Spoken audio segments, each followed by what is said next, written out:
Mercredi 2 septembre, bienvenue depuis la place Garibaldi à Nice. Ça va Virginie? Ça va bien, il y a du soleil, il y a du monde, tout va bien. Ouais. Et vous? Ça va très bien, d'autant que je serai en très bonne compagnie. J'ai Non pas que je ne sois l'impression.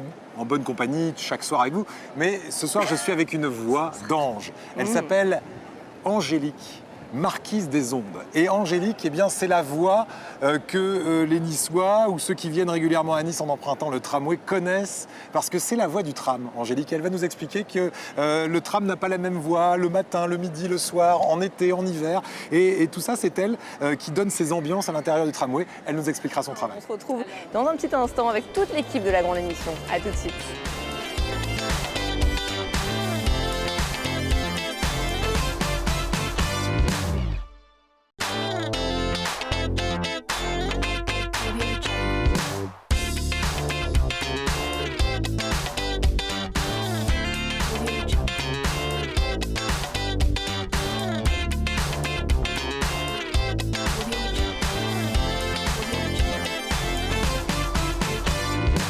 Et bienvenue si vous nous rejoignez en ce mercredi 2 septembre depuis la place Garibaldi à Nice pour la grande émission.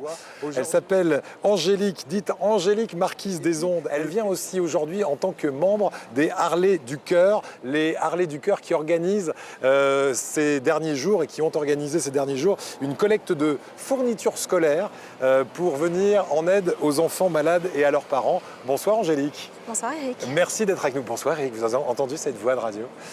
Angélique va être avec nous pendant toute l'émission et on va se régaler avec vous. Celui qui va se régaler avec votre visage s'appelle Rémi Molinari. C'est notre chef dessinateur ici. Rémi qui semble bien inspiré par Angélique, notre ange des ondes. On verra ça tout à l'heure et il laissera sur ce dessin que vous emporterez chez vous un commentaire en fin d'émission. Date là vraiment très récente, on a cette action des Harley du Cœur envers les enfants malades de Lanval avec cette collecte de fournitures scolaires. Les Harley du Cœur, ça fait longtemps d'abord que vous appartenez aux Harley du Cœur? Pour ma part, ça fait 2 ans et demi. Je les ai rencontrés tout à fait par hasard et j'ai été séduite par la volonté de ces bikers au grand cœur de venir en aide à ceux qui en ont vraiment besoin, à ceux qui sont fragilisés, soit durablement, soit l'espace d'un instant. Et leur action tournée essentiellement vers les enfants malades et les personnes handicapées. Bien. Alors, comment s'est déroulée cette collecte? Puisque vous avez donné le fruit de cette collecte il y a quelques jours, hein, c'était le 31 août dernier à la Fondation Lanval. Qu'est-ce que c'était le but? Je crois que si on était dans les supermarchés autour de Nice, à la Trinité, à Saint-Laurent-du-Var, on a pu vous croiser. Absolument. 2 week-ends d'affilée de collecte, 4 jours de collecte plein et entier, avec plusieurs dizaines de caddies de fournitures scolaires neuves, puisque l'un des critères pour pouvoir donner dans les hôpitaux, il faut que les fournitures soient neuves pour les enfants malades. Donc l'idée, c'était justement de donner un coup de pouce à ces enfants qui vont malheureusement faire leur rentrée dans un service à l'hôpital. Et c'est vrai que la Fondation Lanval, qui gère 17 établissements dans le département, liés autour de toutes les pathologies de l'enfant, a cruellement besoin justement de fournitures pour que les chances de tous les enfants soient équitables à ce moment important qu'est la rentrée scolaire. Voilà, et c'est vous qui êtes à l'origine de cette collecte. Il y a d'autres actions du cœur, des Harley du Cœur tout au long de l'année. On va en parler pendant cette émission. La question que je me posais, c'est dur d'être une femme au milieu de tous ces bikers. Ça a été dur de se faire accepter? Non, pas du tout. Ils ont vraiment un grand cœur. Ils s'appellent Harley du Cœur, mais on peut venir même si la moto n'est pas une Harley. Donc pas du tout. Ça a été assez facile. Et puis c'est vrai que peut-être même c'est un atout quand on est une femme. Oui, je pense, oui, ça peut l'être, effectivement. Pourquoi pas dans un certain sens. Les Harley du Cœur, on en a parlé tout à l'heure. Moi, j'ai envie de vous demander, Angélique Alasta, quelques-unes des anecdotes, sans doute émouvantes d'ailleurs, qui vous viennent à l'esprit quand vous pensez à ces opérations que vous menez en direction de ces enfants malades de Lanval. Alors il y en a beaucoup des opérations caritatives au sein des Harley du Cœur. 52 semaines par an, il y a 28 opérations en 2015. Donc ça fait un petit peu plus d'une tous les 15 jours.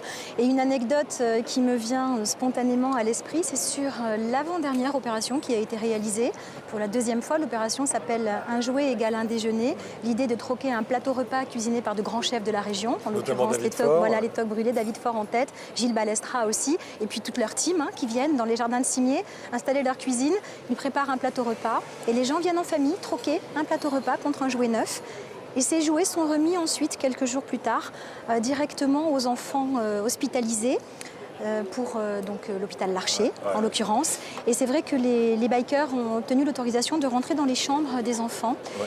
Et c'est toujours un grand moment lorsque l'on s'approche de ces enfants qui sont fragilisés. Ça se passe généralement un dimanche après-midi, puisque les familles sont là, les frères, les sœurs.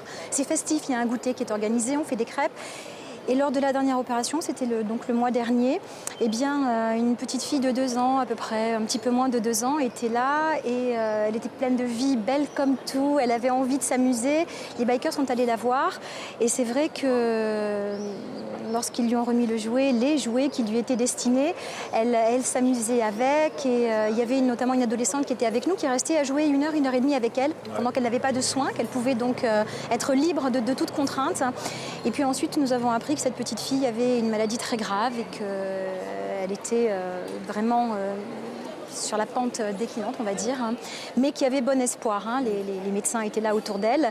Et ça, c'est toujours un grand moment parce que finalement, on se rend compte que c'est important de donner, certes, mais de tendre une main et de venir pour faire des sourires, justement, et être là. La présence, la chaleur humaine, c'est primordial. Et on se sent vraiment utile.